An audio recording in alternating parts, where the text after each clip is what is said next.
Law as a career. Many years ago, particularly before 1985, I will tell you the relevance of this year later. Most people considered law as a default career option. We have heard this term default career option in our earlier video on chartered accountants. A default career option is something you choose because you're left with no other option, or because you don't like any other option, or because you're not good at anything else. For example, you dislike mathematics. You feel that biology has many terms, so you're required to memorize a lot and learn a lot by heart. So you automatically eliminate careers such as engineering, medicine, etc. and you end up with a default career.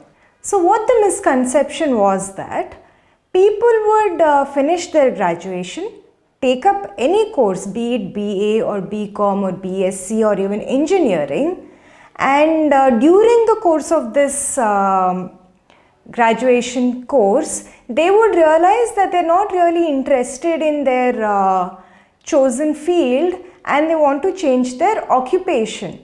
So it was considered back then that such like people would then end up taking the 3-year LLB course and pursuing law.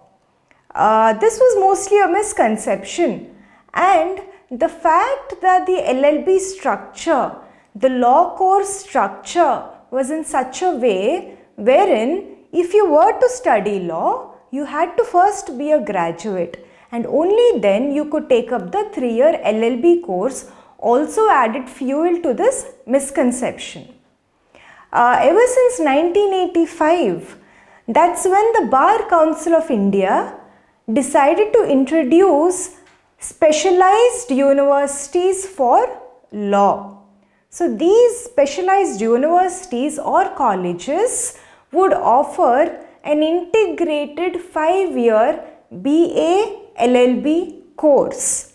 So instead of pursuing 3-year BA and then 3 years of LLB, this integrated course of 5 years would combine both BA and LLB, and you would be receiving your BA LLB certificate at the end of this course. So now one can start studying law directly after finishing their 12th standard.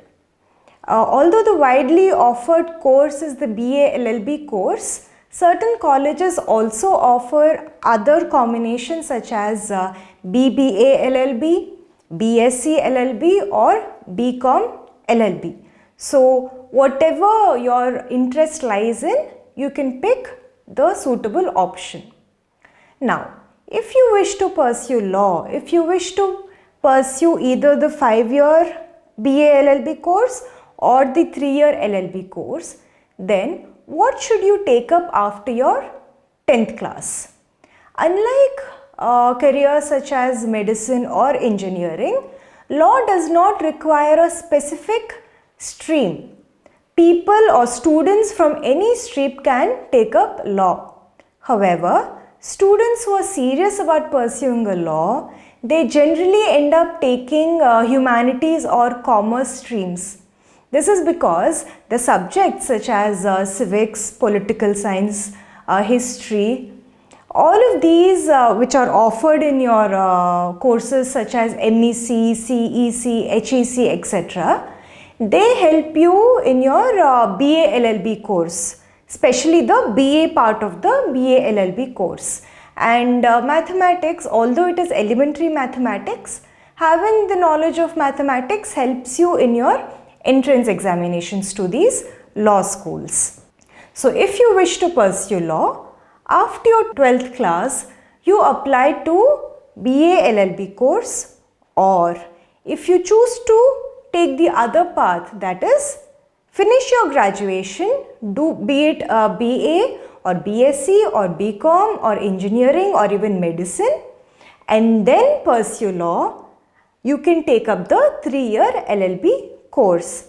However, if you seriously want to pursue law and if you think that you have got the right aptitude for it, then I suggest you go for the 5-year BA LLB or the other modifications, BBA, LLB, etc.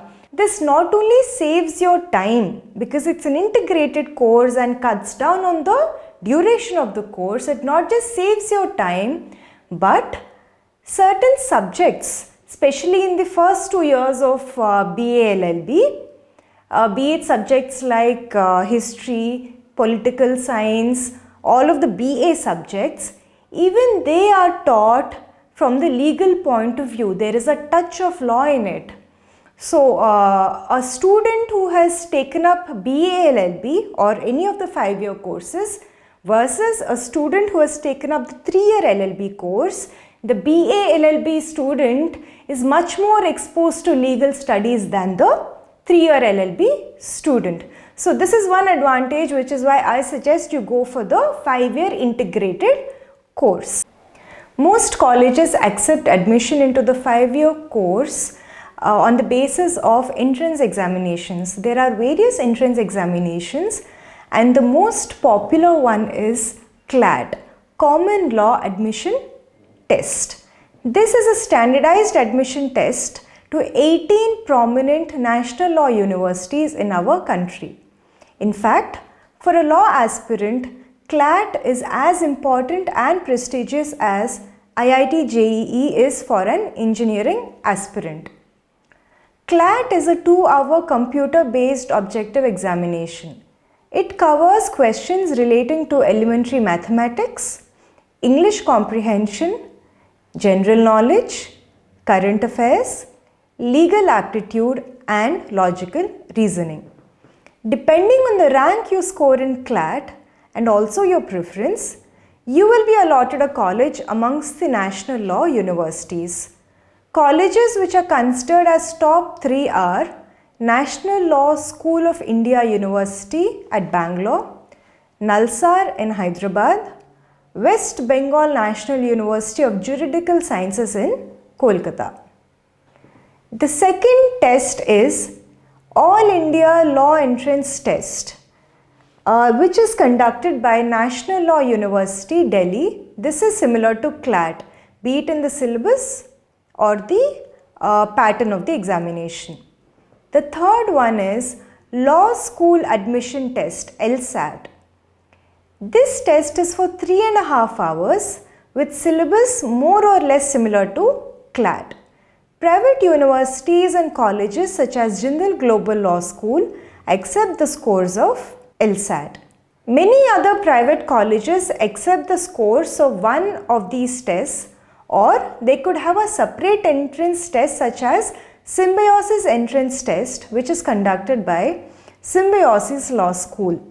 A typical law aspirant generally gives at least 3 or 4 of these entrance tests, so that while considering the college to be finally joined, one will have many options to choose from. So when you are selecting the college, or when you want to select which college you want to pursue law from, there are certain factors that you need to keep in mind. The foremost being faculty, the general reputation of the college, research resources and the infrastructure of the college, quality of your peers, facilities and freedom given to a student to explore and grow, and also how willing is the college to let you participate in extracurricular activities such as moot competitions, debate competitions, and publish your articles in various journals, etc. Because law is not just about the classroom education. A lot of it you learn and you grow as a person when you involve yourself in such activities. So after finishing the 5-year course or the 3-year course, what are the options available to you? Contrary to the popular misconception that all lawyers go to the court and argue, you will be surprised to know the wide range of options that you have in front of you once you finish your legal education. The first and the obvious option being litigation, that is going to the court and practicing law. Such people are called advocates. There is a difference between advocates and lawyers. So a person who finishes their LLB or the BA LLB course is called a lawyer. Whereas such a person, such a lawyer who then enrolls with the State Bar Council and clears the All India Bar Examination, they are called advocates.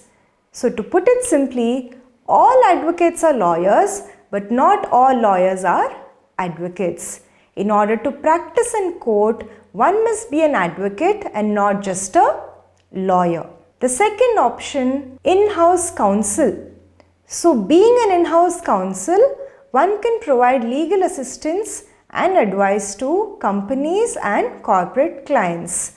The third option is joining a law firm. Law firms are well organized firms consisting of several lawyers working together as one entity. They provide legal advice to their clients. The next option would be social work. One can join an NGO and work for a social cause, be it environmental protection, gender concerns, caste discrimination, etc. One can even work with international organizations such as the United Nations, International Court of Justice, International Criminal Court, etc. Another option is academia. After you pursue law and probably or preferably you work in the profession for a couple of years, you can also take up the noble profession of teaching law. Next option is legal publishing and media. Many lawyers work as editors for print media like newspapers, journals, electronic media like news channels. They put their writing skills to use and they also put forward their legal knowledge in enriching the legal journalism. Legal journalism is nothing but reporting on legal proceedings which are held in court to the public. Finally, competitive examinations. The BLLB course in particular will prepare you to take up any competitive examination like the civil services examination which is conducted by the UPSC, because you will get accustomed to reading a lot, understanding, analyzing the information and applying it in different contexts. So the skills acquired in law school will prove fruitful for you to succeed in any walk of life. Now, what is the aptitude which you need in order to become a lawyer? How do you understand whether you have the right skills, right set of skills, right aptitude to become a lawyer? We will see what all we need to become a lawyer. First, skill to read and understand tough and lengthy texts. As students of law, you will have a lot of reading to do. You will be required not to just read, break down the complex sentences and understand them, but also to apply the content wherever required. So, one must possess reading and comprehension skills. Second, logical and critical thinking. As I said, you will be required to apply the knowledge you have to different situations. This requires logical and out-of-the-box thinking for you to become a great lawyer. Third, writing skills. Law students and lawyers will be required to write a lot. Being able to express your thoughts and ideas well on paper is also very crucial. And lastly, spoken skills. This is a given. Lawyers and advocates need to communicate clearly with their clients, judges, opposition lawyers, so on and so forth. You need not necessarily be very good at public speaking because, like I said, a career in law is not necessarily practicing and arguing in court. However, if you have such skills, you will definitely stand out and shine in this profession. But you will definitely need very good communication skills. That is, being able to express yourself articulately and clearly. However, please remember that as with all careers, hard work, self-motivation and consistency are extremely important. It is a continuous process of learning and improving yourself. Once you rest thinking you've gotten your degree or you've gotten the job you always wanted, that is the beginning of your career's downfall. To survive in any career or field and also to be able to succeed in it, you should be at the top of your game always. And this is more so relevant when it comes to law, because you will be dealing with new cases and new situations every day, which will require you to constantly read and upgrade your knowledge. To put it in a nutshell, if you're a person with proficiency in communication, keen and logical reasoning, analytical skills and capacity to read and imbibe, then legal sphere is the place for you to be. You can definitely go ahead and choose a career in law. Thank you.